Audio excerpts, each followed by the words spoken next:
Hey there, Jeff Manchester, Manchester Music. Welcome back. It's been a little while, but I'm back and I have a video. And this is going to be a continuation in the series Stop Struggling With. Last one was Delay. Go check that out. Pop-out link. This time we're going to cover another time-based effect, reverb, which I think a lot of people are scared of because you need reverb in modern mixing, modern production. You need it because reverb can help something sound polished and pro. But if you abuse it, you can also remove definition from your mixes. And definition, the thing that allows us to identify what instrument is what, and it, adds intelligibility to things. When you have too much reverb or too much delay for that matter, you lose definition, and then you lose separation, and then you kind of don't know what you're doing. So I wanted to break down some basic concepts with reverb and really show you that you really only need a couple of dials on whatever your reverb plugin of choice is in your collection of plugins. You don't need every single dial to be turned on and manipulated. You really just need a couple, and many of them are set and forget. And before we get into this, as always, if you like what I'm doing, like, subscribe. I have a Patreon where you can sponsor the videos, keep them independent. I also have affiliate links, so if you like something and you want to buy it, anything, I get a kickback. And again, we can keep the channel nice and independent, just doing my callouts because it's been a little while. So let's dive in. So we are in Logic right now, and I have a session here, which I'll play for you now. There's no time-based effects on it. I have one bus, but I've muted it. So have a listen, get used, get comfortable to the sounds. I never saw it coming. I never saw it coming. So we have a vocal. I never saw it coming. Nice and dry. Another guitar loop, nice and dry. Same thing with some drums. And there's a little synth pedal here. It's got some time-based effects on it, but we can enhance it further and have some fun with reverb. So the first thing to know is reverb, like delay, it's a time-based effect. It's in that time domain. We're playing in the time domain. So what reverb is going to do is place whatever your sound source is in an acoustic environment that's simulated. We're not actually putting these sounds into some kind of room or space or hall or chamber or church. Now, because it is a time-based effect, that doesn't mean it doesn't have implications for the frequency domain or for the tone. It definitely does.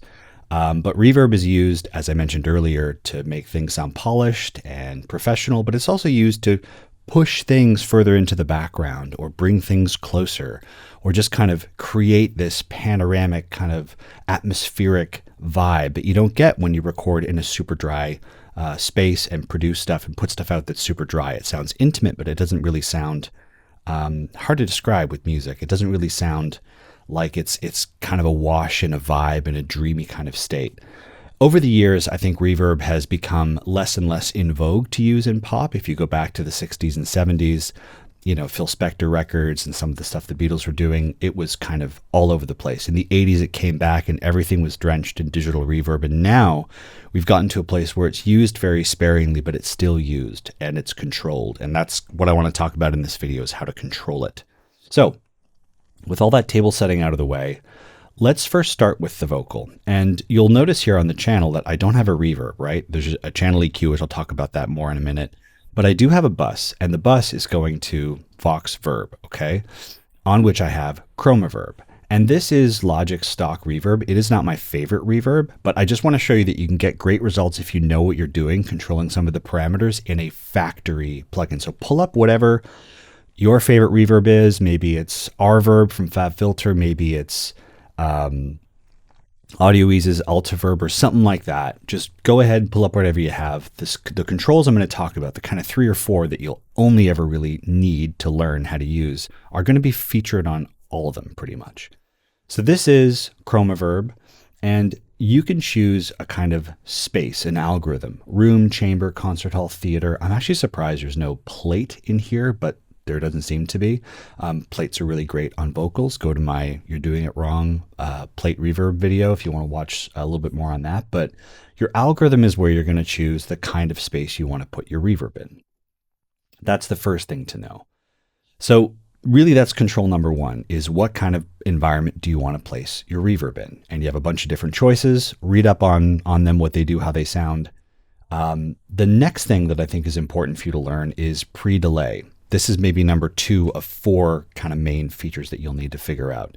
The pre-delay is a kind of like it waits a moment before it fires off the reverb sound. So how long it waits is up to you. You can set it down here. You'll find pre-delay controls on any reverb. If I move my mouse on my trackpad, I can move this up or down like this in milliseconds. I think if I hit shift, it fine tunes it. Maybe command will allow me to go a little bit more liberally in time. Okay, so it goes all the way to 999 milliseconds. 1,000 milliseconds are in 1 second. So you're delaying the reverb from firing for 1 second. We're going to talk about all these different things with some sound examples in a moment, but option click, yeah, it brings me back to the default, which is 8 milliseconds. I'd say the only other in this section control you need to know about now is decay. Now, decay is how long it takes for the reverb to decay, right? How long it takes for things to dissipate such that we are back in dry land, so to speak. 100 seconds, default is 1 second. You can also hit this little button depending on the reverb you have, and this is going to sync this delay time to whatever your host tempo is. In my case, it's 100 beats per minute. So you can change the note values. This is kind of fun if you want, but really milliseconds is fine. So that's the third control. So the type of reverb, the pre-delay, the decay. Here's the fourth, and perhaps I would argue most important aspect of any reverb tool. And you can find this in some reverb tools built in. You might have to add it after. It's not this damping EQ, which is like, who cares? It's this in the details, this output EQ. This is going to control what aspects of your dry signal are going to get reverberated. And this is incredibly important. And we're going to talk about why a little bit later on. But those are the 4 bases that you really need to master, and then you can do anything with any reverb EQ out there. Like I said, first, the room type, algorithm type, the pre-delay, the decay, and the EQ. Once you know those things, you're good to go. Last thing I'll say, just like in the delay video, we want to make sure that our reverb, our time-based effects are on a bus. I have bus 1 going to this aux, which is called Voxverb. We'll set more up later, so I'll show you how it works.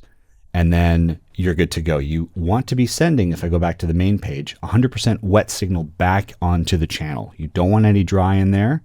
Want to turn that down. So if you have your own plugin, you're putting it on a bus and you have a dry and wet knob, and the dry is up here and the wet is down here, invert them. So we have 100% dry, 100% wet, dries all the way down. And how do you get reverb over to your aux? Well, you do it on the bus. Turn my bus on, and you can see there's a very small little knob down here. I never saw it coming. Let's start sending some to the aux. I never saw it coming. I never saw it coming. You can, of course, use reverb on the channel. You can do this. I would just say that it's less CPU efficient. You might argue that in the days of M1 and M2 Max, we don't have to worry about CPU efficiency anymore because we can just front load all kinds of plugins and, the computer won't crap itself. I would say, though, stick with buses. They're more efficient and you can send more things to them and get a more uniform sound. If everything is going to the same digital room, it sounds like it was all recorded in the same space, so to speak. So that's just something to know. So we've covered the history. We've covered the basic plumbing and piping, the main controls, type of room, pre-delay, decay, and EQ. Let's actually start to add some reverb and control it. So first, let's choose our algorithm. And we do that by soloing the vocal and just going through them. I never saw it coming. I never saw it coming. I never saw it coming. Synthol's kind of cool. I never saw it coming. I never saw it coming. Dense is very dreamy. I never saw it coming. I never saw it coming. Definitely some strange vibes. I never saw it Strange room. coming. I never saw it. Let's keep it simple and go with vocal hall, okay? Now, note that I'm not sending that much reverb over. We're kind of like a little over midnight here, going into 1 o'clock, 2 p.m. So we're not sending a whole bunch, but if I were to crank this all the way, it would get quite reverby. So I've just cranked my send all the way over. I never saw it coming. Especially if I unsolo, you'll see that that's a lot of verb. We're kind of drowning here. I never saw it coming. I never saw. So that's too much, right? And when I talked at the beginning about definition and taking definition away by adding too much of a time-based effect, there's an example. She just gets lost. We can't really hear her. It's distracting because there's too much. So we pull it back. I never saw it coming. I never saw. I should say that if this is what the mix calls for, something really dreamy and contrast is good. By contrast, I mean the dry stuff, the guitars, the drums, the synth are all dry and the vocal is wet. That could be cool. But in my case, I want to talk about control in this video. So let's say we're going for a realistic sounding, uplifting, pop professional reverb sound and not something contrasty and dreamy and weird. So great. We've done the first thing, which is our vocal haul. Let's talk about the pre-delay. Okay, let's talk about what this does. So if I solo this, right now we're down at 8 milliseconds. That's the amount of delay between when the reverb is aware and then it just fires something off. 8 milliseconds. You're not going to really hear that, I think, expressed in the audio. I never saw it coming. But watch as I bring it up to around, let's say, 444.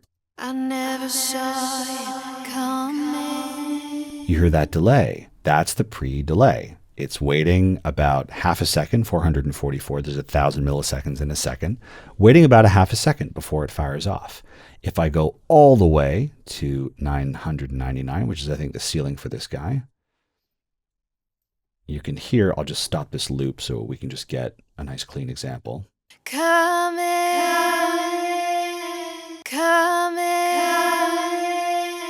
coming.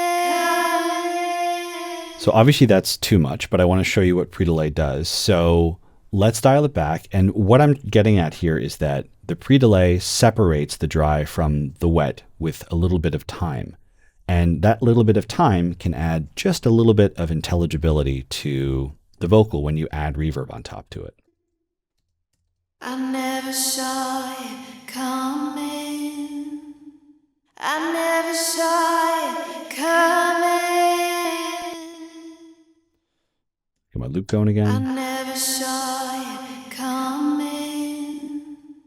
I never saw it coming. So if we have a really long decay time, watch what happens when I have the pre-delay here at 8 milliseconds. Let me bring the decay down a little bit. I never saw it coming.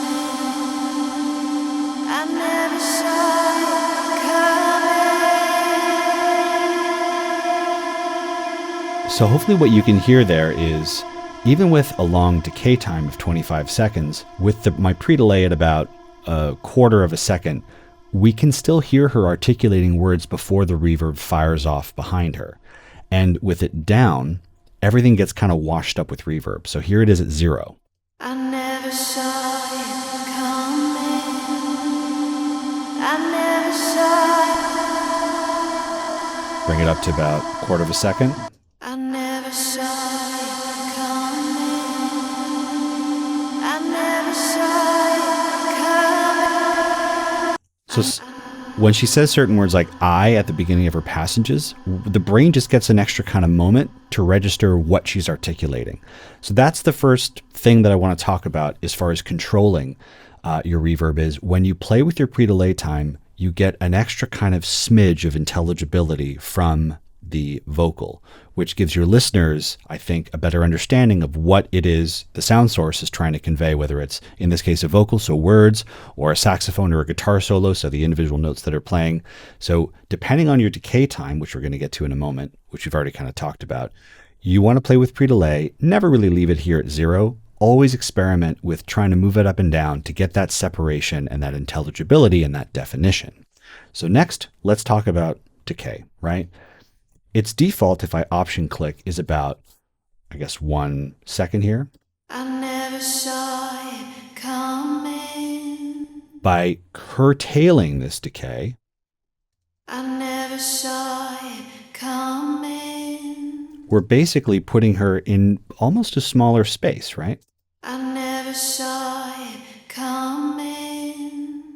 versus this. I never saw it coming. I never saw it coming.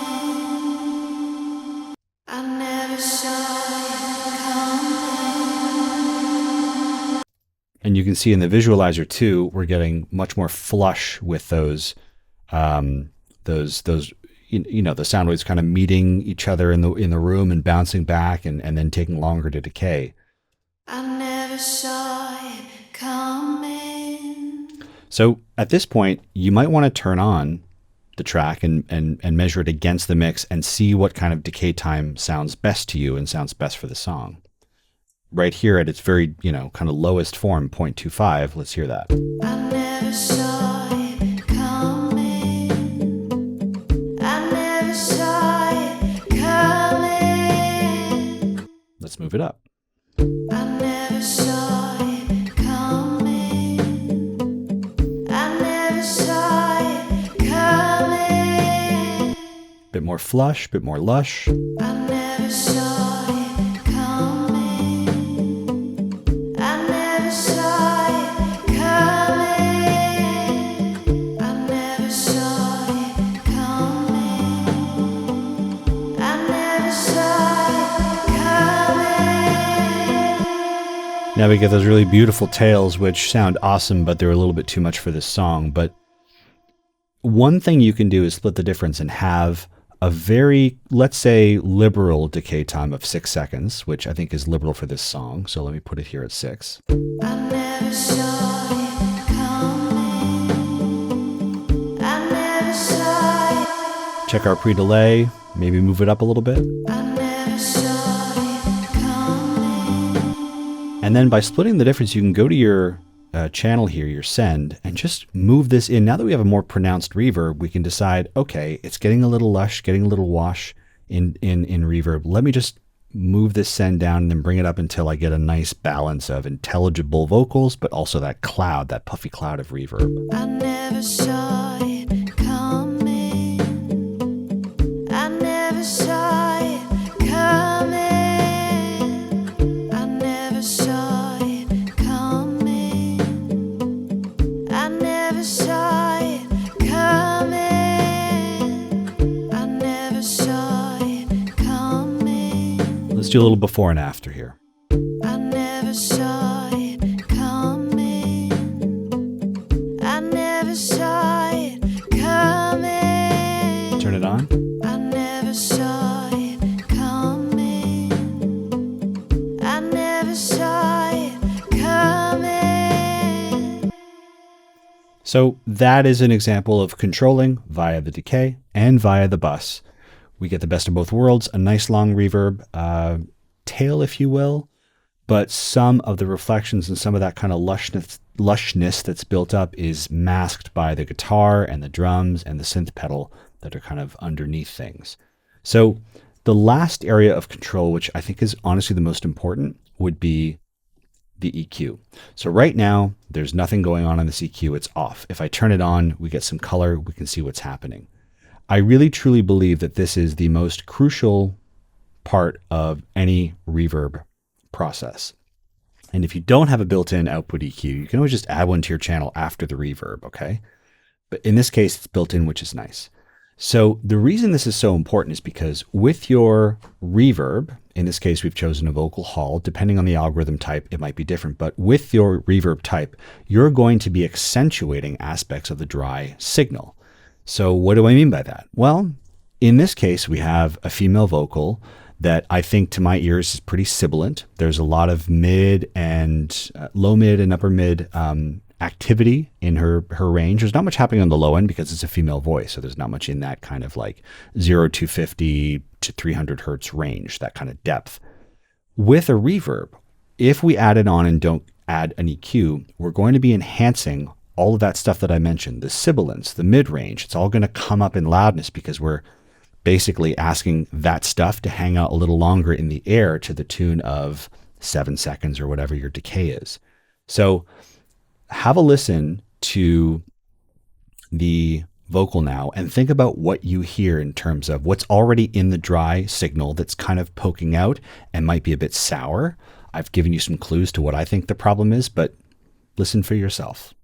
I'm going to turn the bus off and we're just going to listen. I never saw it coming. I never saw it coming. I never saw it coming. I never saw it coming. So I think those S's, I never saw it coming. Those are kind of harsh. And again, they're going to get exacerbated with a reverb. There's some kind of honkiness maybe in the low mids that I want to take care of. And so I'm thinking about these things so that I can go to an output EQ that's built into this reverb and just tweak them so that we don't enhance them and we also afford more intelligibility to the singer and the dry signal. If your ears aren't picking up on these things, it's totally okay to use a channel EQ. That's why I have it here. And go and take a look at what is happening in the EQ. Look for peaks of energy, look for bursts of energy to give you clues about where you might want to EQ with your reverb EQ that's after your reverb or built into mine. So let's play some audio and look at this graph and see where some clues might be to suppress some energy. I never saw it coming. I never saw it coming. I never saw it. So I'm just going to talk over this. 300, bit of a bump. This is the fundamental, I suppose. Some action here from 8 to 1K right there. I never saw it coming. There's some sibilance probably over here. I never saw it coming. I never saw From 2 to about 6K. coming. I never saw it. So what I'm going to do with this knowledge is basically go back to my reverb EQ, the output EQ here, and start to do some work to curtail the reverb to prevent it from affecting areas of the dry signal. So the first thing I want to do is bring in this shelf here and just bring some of the sparkle down. I'll bring the reverb back in so you can hear the effect of these EQ moves in real time. I never saw it coming. I never saw it coming. I never saw it coming. I never saw it coming. I never saw it. So listen to the before and listen for the sibilance and some of that sparkle get enhanced and made even more, I think, sour to my ears by this reverb EQ being turned off. I never saw it coming. Let me turn this up a little bit more. I never saw it coming. I never saw it coming. I never saw it coming. Now I'm going to turn them on. I never saw it coming. I never saw it coming. Off. I never saw it coming. I never saw it coming. On. I never saw it coming. I never saw it coming. One more. Off. I never saw it coming. So you really hear it on this saw here. Never saw it. That's just really goes into the air and takes a long time to evaporate. But with these guys on, controlling that high end and controlling that sibilance, Come. I never saw it coming. that sibilance just comes and goes and doesn't get accentuated by our reverb. So in the same way, I'm going to go down to some of the mid-range that I was talking about, the lower mid, so 4 to 8, and do a little bit of dipping there. I never saw it coming.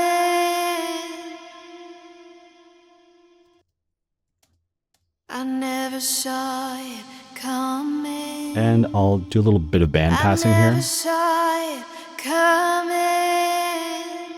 I never saw it coming. So this is, to be quite honest with you, the EQ curve that I normally end up with when I'm EQing reverb. I take some lows out, especially when you're dealing with male vocals. I take some highs out and I bring down this area here because this is where a lot of the meat of our voice is. It's in the mids. They always say music is in the mids. That's what they're talking about. It's this range that's critical for intelligibility. It's the fundamental and the harmonics thereafter that make up the timbre of the sound. That's stuff that we kind of need to hear for a vocal that's getting drenched in reverb. So you want to make sure that it's protected from too much of the time-based effect. So with that, I'm going to turn my output EQ on and off. So now I'm turning all of the moves off and on that I made. And I'm going to lead the witness, you here a little bit, but listen to how the vocal is just a bit more intelligible and less drenched with reverb, but not so intelligible that there's no reverb left. It's there kind of kissing it, but it's not, in a swamp, so to speak. So before and after, I'm not going to talk. People hate it when I say before or after. So I'm just look for this to turn on and off. I never saw it coming. I never saw it coming. I never saw it coming. I never saw it coming. I never saw it coming. I never saw it coming. I never saw it coming. Much more intimate, much more warm. She's kind of with us, but she's also floating around in space because the reverb is still there.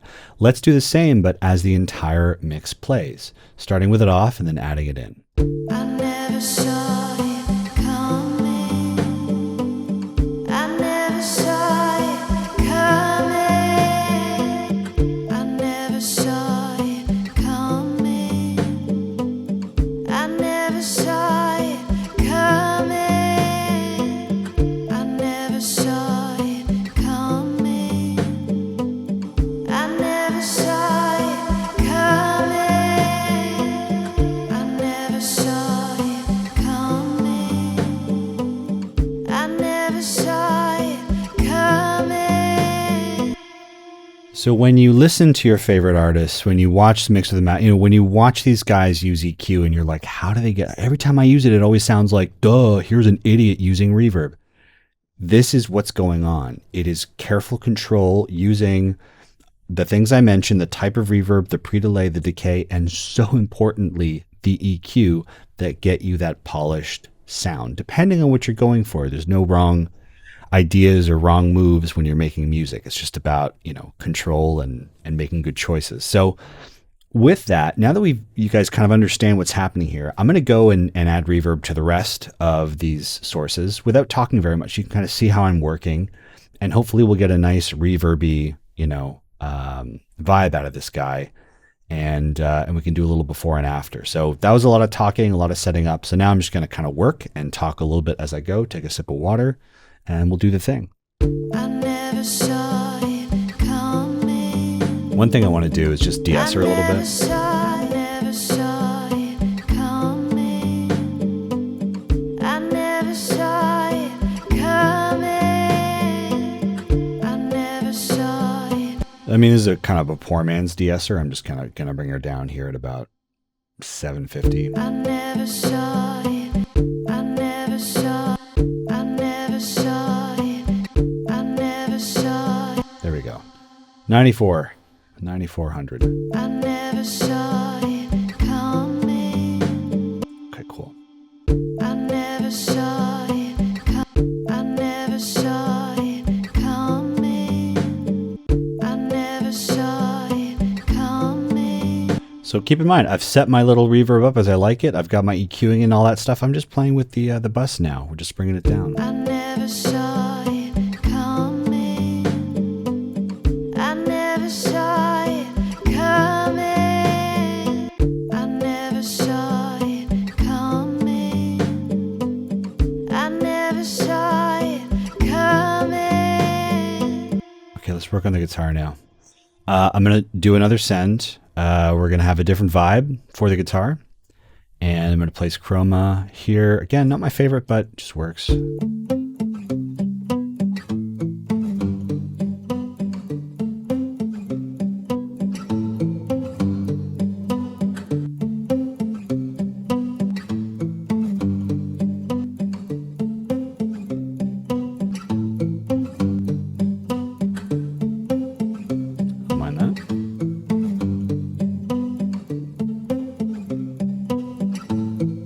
And notice too, when I play with the pre-delay, we sometimes get a more pronounced transient, a more pronounced attack on those individual plucks. With transient and stuff, I mean, the vocal is more sustained, right? She's going ooh, ah. With the guitar, it's tick, tick, tick, tick. You play with the pre-delay and time it just right, you'll get an emphasis on some of those notes. So listen.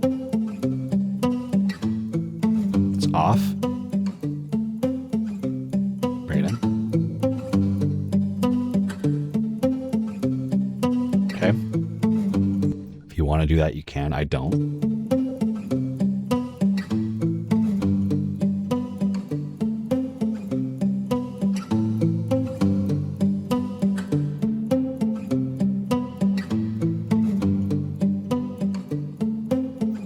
Now, guitar has a lot of body, so I don't want to see what I'm doing. I'm allowing the highs to pass. I'm high passing with this guy. So if I take it out, all that low end comes up. It's being accentuated by our verb. I don't want that. Gets a bit of a haircut. So we've done our solo work, we have our sound, let's bring it into the mix and then tweak it from there. I never saw it coming. I never saw it coming. So I'm deciding that, you know what, after my reverb work, which I like, it's brought up the body of the audio a little bit. So what I'm going to do is just turn this down on the channel. I never saw it coming. I never saw it coming. I never saw it coming. Cool. Let's move on to the drums, which I think are way too dry. I'm going to go over here, bus 3. One thing I want to do is emphasize the crack of the snare. I want that to go like. So let's find a hull that does that for us. Not a hull, let's find an algorithm that does that for us.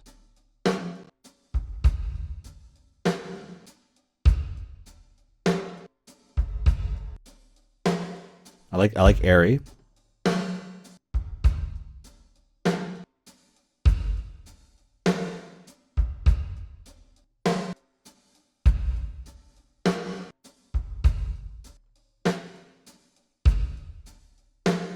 Yeah, let's go with airy.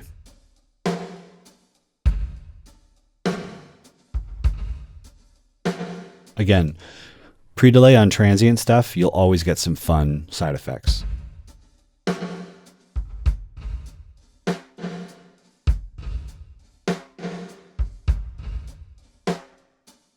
Not what I want, but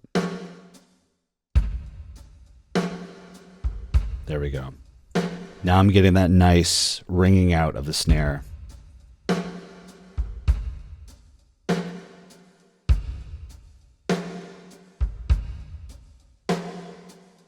Okay.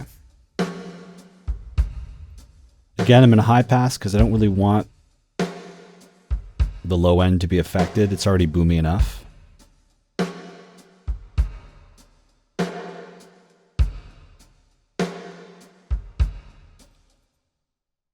Now that's pretty liberal for drums, a lot of reverb. It's starting to sound like a 90s record. I never saw it coming. I never saw it coming. I never saw it coming. I never saw it coming. I never saw it coming. I never saw it coming. I never saw it coming. I never saw it coming. I never saw it coming. Cool. Now, for the last synth here, this is just asking to be sent into orbit, right? So let's have another bus. And let's see if our strange room can get us into orbit here. And this is one where like, let's play with everything. See what we can get. Let's add some.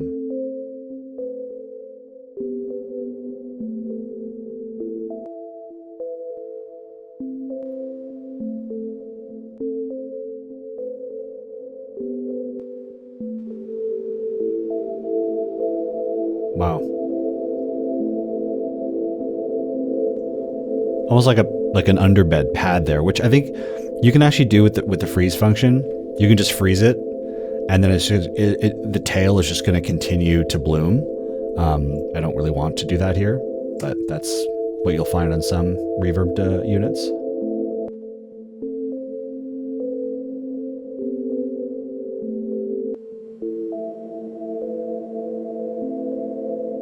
Back off my decay a little bit.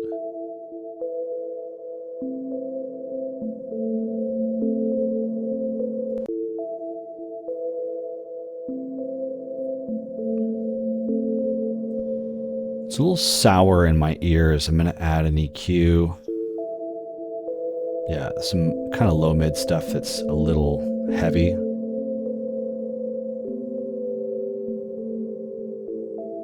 There we go.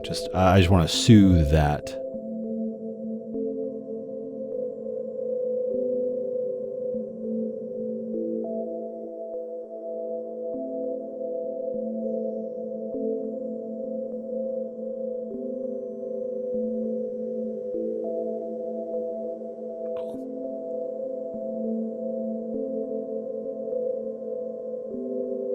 So to speak to definition, again, this is an instance where if you listen to the actual source, I mean, I don't really need those individual kind of synth pulses to be intelligible. I like turning this into a pad, essentially. So now I get this nice kind of underbed of, you know, this nice kind of soundscape underneath. The individual notes are still there, but we've added this kind of sustained element to it that sounds kind of cool. So let's see what everything sounds like together. I never saw it coming. I never saw it coming. I never saw it coming. So I'm going to manage a little bit this guy just because now that it's extended into the universe, it's a little present, too present. I never saw it coming. I never saw it coming. I never saw it coming. I never saw. Also, I think the vocal can come up a little bit. I never saw it coming. I never saw it coming. I never saw it coming. All right, let's turn all these off. So do a big before and after. No reverbs. If you're still here, hi. Let's do no verbs. I never saw it coming. I never saw it coming. Turn them all on. I never saw it coming. I never saw it coming. I never saw it coming. I never saw it coming. One more before. I never saw it coming. I never saw it coming. After. I never saw it coming. I never saw it coming. So you might agree or disagree with the choices I made for this specific track. You might think it sounds too reverby or not reverby enough. The bottom line is, I want you to stop struggling with reverb, and I want you to get your hands around it to be able to control it. And hopefully, by going over the main pillars, the type of reverb, the pre-delay, the decay, and then finally that EQ, you now have the tools and knowledge to go ahead and just wrangle your next reverb in your next production or track. So that'll be it for me. Thank you so much for watching. I will see you, as always, in the next one. Take care.